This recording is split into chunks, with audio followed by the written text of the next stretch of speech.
trading post on Calyx 7 hummed with the usual cacophony of 100 different species bartering, arguing, and existing in the careful peace that commerce demanded.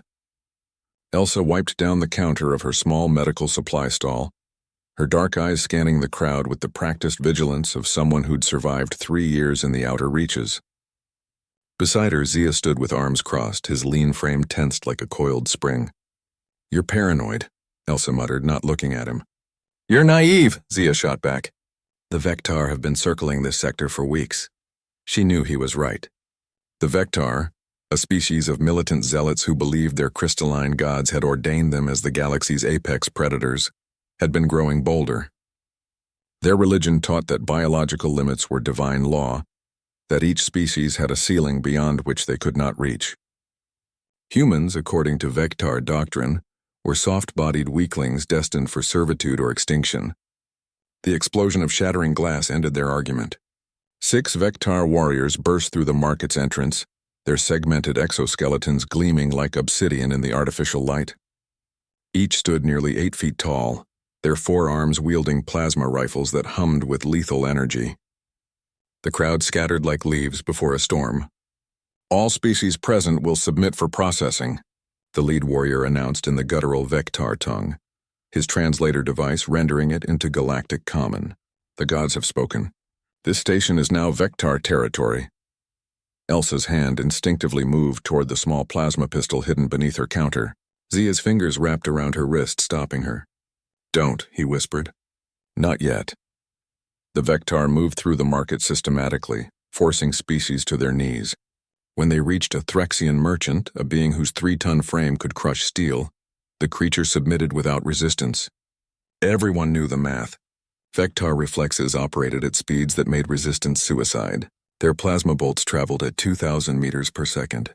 No biological creature could react fast enough to dodge, let alone counter. That was what the Vectar gods had decreed.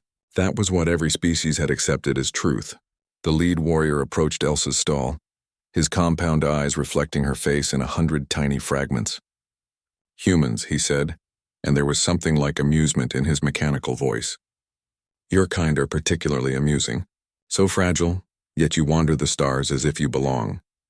"We're just merchants," Elsa said, keeping her voice steady. "We have no quarrel with the Vectar. You have no choice in the matter." The warrior raised his rifle, pointing it directly at Zia's chest.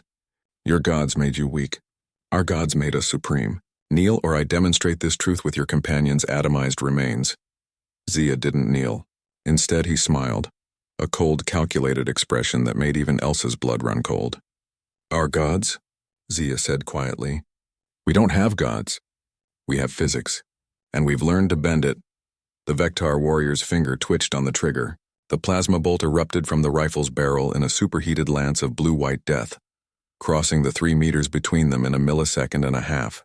To any observer, it should have been over before it began. The bolt would strike Zia's sternum, vaporize his internal organs, and exit through his back, killing him before his nervous system could even register pain.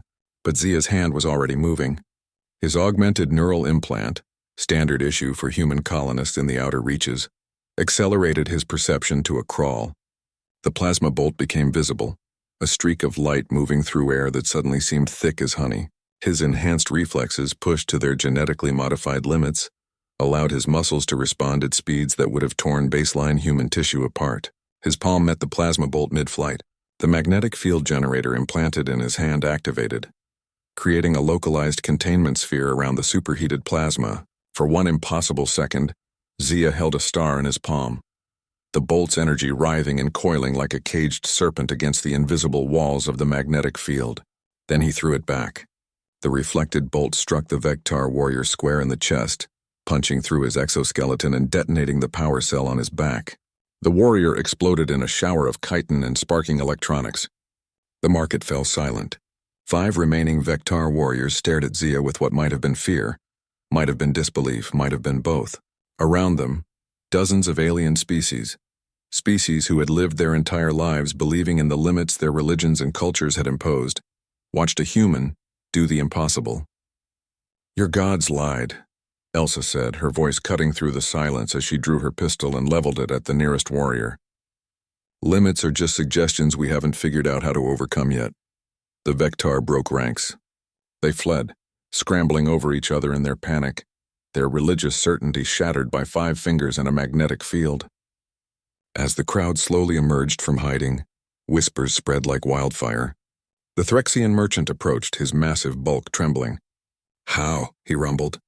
The god said what kept you controlled," Zia interrupted, flexing his hand as the magnetic generator powered down. "What kept you from reaching? From trying? From becoming more than you were told you could be?"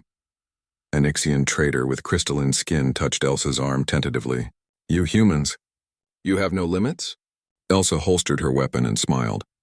"We have limits. We just refuse to accept them as permanent. Every generation we push a little further. Genetic modification, neural augmentation, technology integrated with biology. We look at the impossible and ask why not." The crowd murmured, a sound like thunder building on a distant horizon. Zia met Elsa's eyes, and in that moment they both understood what they'd done. It wasn't just about defeating the Vectar. It was about shattering the comfortable lie that every species in the galaxy had been told. That they were what they were, and nothing more. "The gods lied about limits," Zia said to the assembled aliens. "All of them. Because if you believe you can't transcend, you never will. But we humans? We've built our entire civilization on one simple truth. The only real limit is the one you accept." As station security arrived to clean up the aftermath, Elsa returned to her stall and Zia resumed his watch. But everything had changed. In the eyes of every alien who had witnessed the impossible, a new thought was taking root, dangerous, revolutionary, and utterly human. If humans could catch plasma bolts, what else was possible? What other lies had their gods told them about who they could become? The answer, they were beginning to realize, terrified and thrilled them in equal measure. There were no limits. There had never been any limits. Only the courage to reach beyond them.